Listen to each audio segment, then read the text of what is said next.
Hey guys, this is Cree. Welcome back to the right side of 50. I've been gone a minute, haven't been consistent, I do know, but I am definitely working on some things, and I'll touch on that in a moment. So, update. All right. You guys know I've been battling this for the last year as far as my mental health being truly affected by my job as a insurance or claims specialist, adjuster, whatever you want to call it. I was not a field adjuster. I was in the office. So I would work claims in the office. I had been battling this for some time. I was hoping it was just a matter of being new, but here I am. I'm a year and a half in, and it's just no. So I'm going to tell you right now, I did leave the job. I did leave the employer. So, big thing. Let me get into that.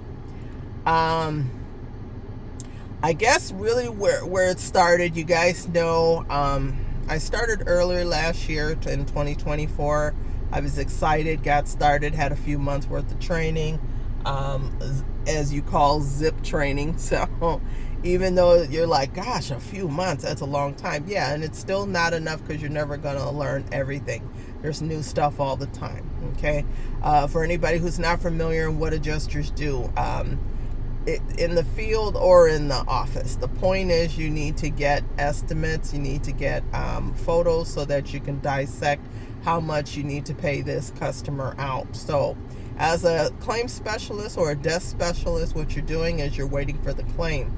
Now, in insurance, you're never going to be without a claim, okay? There's always weather, there's always, if you do auto, same thing. There's always going to be work. What I did is I covered property, okay, for one of the major carriers out here, major insurance companies. So, dissect property. What I did is dissecting the property. You start out the typical day, and I may miss a couple of hits. I apologize, but let me just give you the gist. Your job is to basically, you receive that claim, you look over the claim, you call the customer, you introduce yourself, basically let them know you're going to be in charge. And, you're going to go ahead and you're going to review it. You're going to get some information from them aside from what's already been marked on the claim from maybe a customer service rep of some sort, just another level at the insurance company. Okay, so you're looking at that, you're filling in the blanks, trying to get some information, see what type of claim: fire, weather, water, maybe your water heater burst, something like that.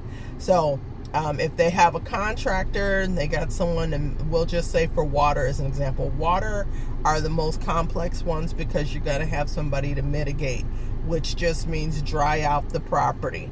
You got specialists for that, and then you got the demo person, the person that's going to put your house back together. So let's just say your water heater broke and it damaged your hallway, your bathroom, and maybe even your bedroom, your connecting bedroom. So the purpose of a claims specialist, they're looking at what's more likely going to be damaged. It's going to be either ceiling, especially if there's an upstairs and a downstairs and it goes down. Water heater breaks the ceiling, which is the floor, if it's above.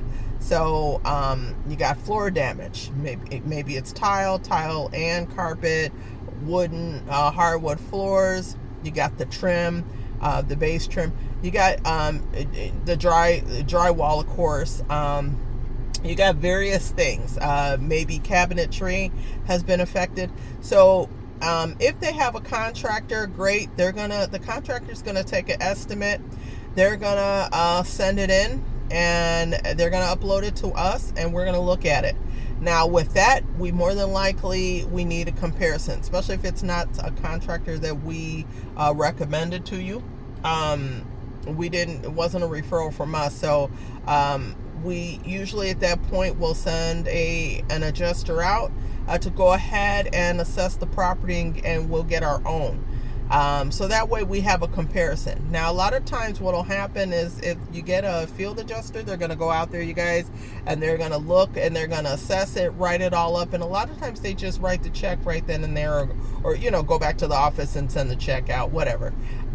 They do that. So that way, okay, in that case, they don't, you won't have to do a whole lot. because they've done it for you. But let's just say they don't. Maybe they're going through one of our people we refer. We get the estimate. We still got to go through the estimate, even though they, they're like, I guess subcontract, whatever you want to call it. That we still got to go through it just to make sure there's nothing on there that we won't cover. So an insurance company, what their job is to bring you back whole, not to upgrade you. If upgrading is going to be on your dime. Insurance companies, they're only going to pay for, as I like to say, the bare minimum, what they have to pay for, and that's going to just bring you back to where you were at. If you have something and you haven't had those floors done since, I don't know, the 80s, that's fine. They're going to just get something. More than likely, that tile is not even probably being sold anymore. So they're just going to bring you back to something that's very similar, okay?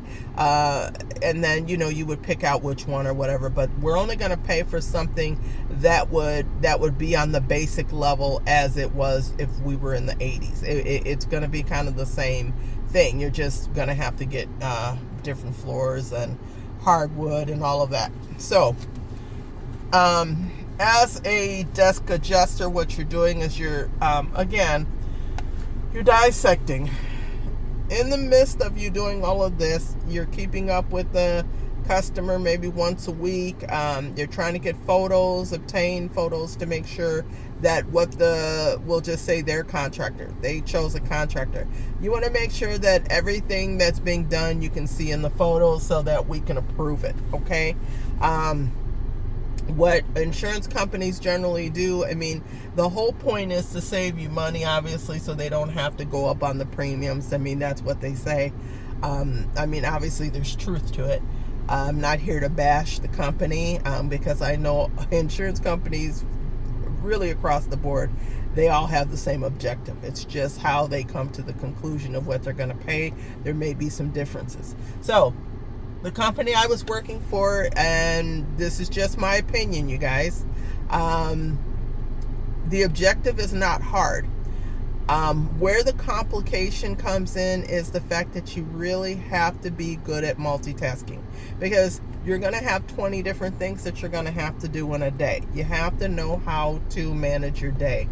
So if you're working an 8-hour day, there's maybe a time or day that you're taking customer service based calls, or I won't even say customer service, because you're probably going to get a call on somebody else's claim.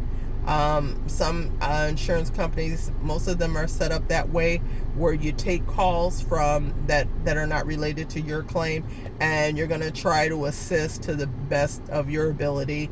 Try to push it as far as you can. If you can't, you're just going to note it, send it to their claims adjuster, and let them handle whatever it is they need, or let the insured know that whatever they're calling, it hasn't been resolved. Okay, so multitasking is going to be based on working on your claims. It's going to be based on returning calls, taking calls, keeping up with trainings, just a bunch of different things, meetings, whatever.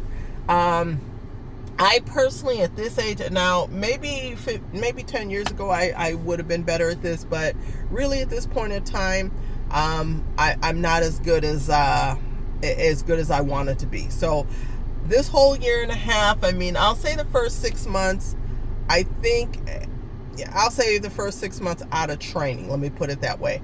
I still wasn't catching on, but you know what? I feel like I was forcing it.